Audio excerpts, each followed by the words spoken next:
para quem está em casa, para vocês entenderem exatamente a diferença, todos os protocolos de gestação foram criados no começo do século passado. Então, uma dona de casa, essa é uma história real, essa é uma dona de casa que foi chamada, recebeu uma verba do governo americano para criar um protocolo de uma assistência de pré-natal. Então, ela chegou, ela tinha 5 filhos, e por ela ter 5 filhos e ter as crianças terem boa educação e as crianças serem relativamente saudáveis, ou pelo menos não terem morrido no começo do século, por exemplo, de diarreia ou de doenças infecto-contagiosas, ela foi chamada para escrever. Então, ela recebeu uma verba do governo americano para escrever esse manual. E esse manual foi feito baseado na experiência dela. Então, o que ela falava na gestação? A mãe deve fazer exercício físico de forma lentificada, a mãe não deve se privar do sol, a mãe deve comer vegetais. E é bem... O original é muito legal. E o que aconteceu? Foi um best-seller. É loucura isso.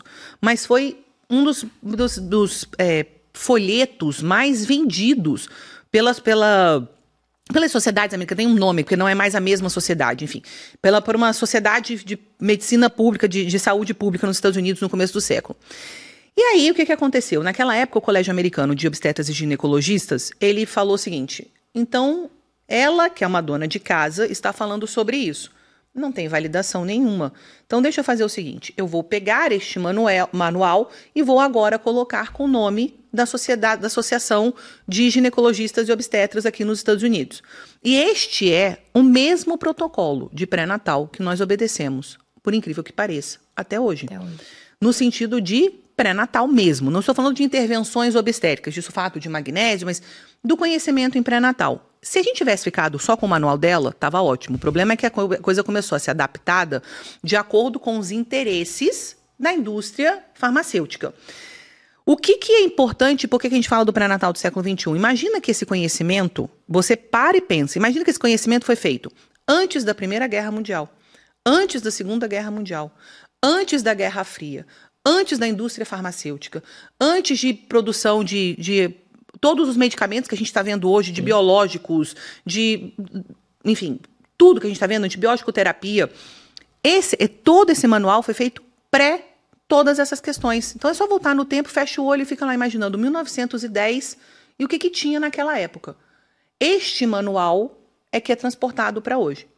Aquela mulher não trabalhava na fábrica, não saía de casa, ela era dona de casa, ela comia o que tinha no quintal dela, não tinha pesticida, ela não era obesa, não tinha ultraprocessado. A mulher não tinha o hábito de ingerir bebida alcoólica, não tinha o hábito de fumar, não existiam drogas ilícitas. Adianta o filme de 1910 para 2025.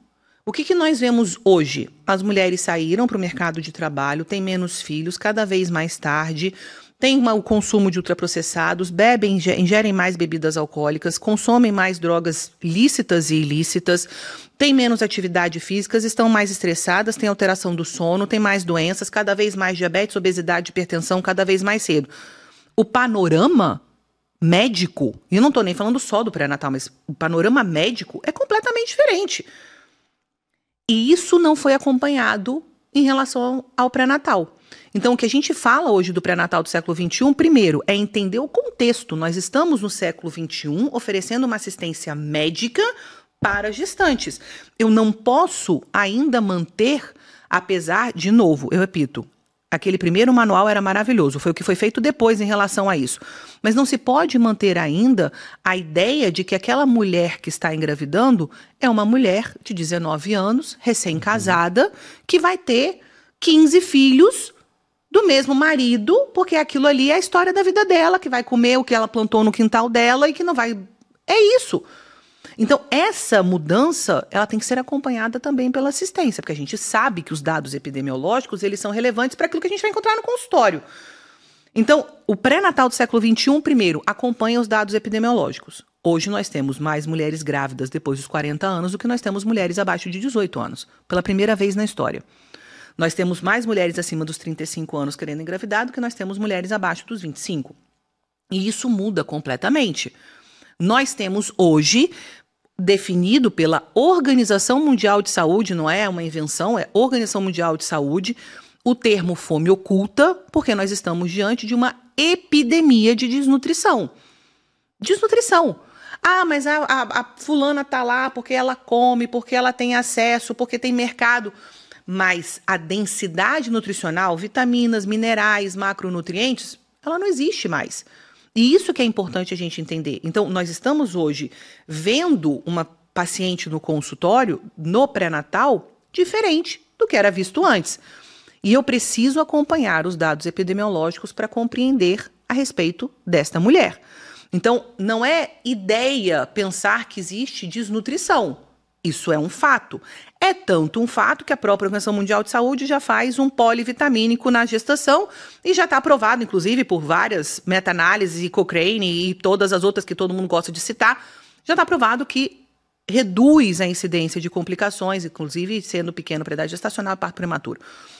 O pré-natal do século XXI, ele acompanha a história da mulher do ponto de vista social, econômico, comportamental e traduz os estudos publicados em Doha de imunologia reprodutiva, enfim, para entender todo esse contexto para a prática clínica. Então, é isso que o pré-natal do século XXI, que é o que eu defendo, faz. É uma atualização da assistência, uma atualização completa da assistência ao pré-natal.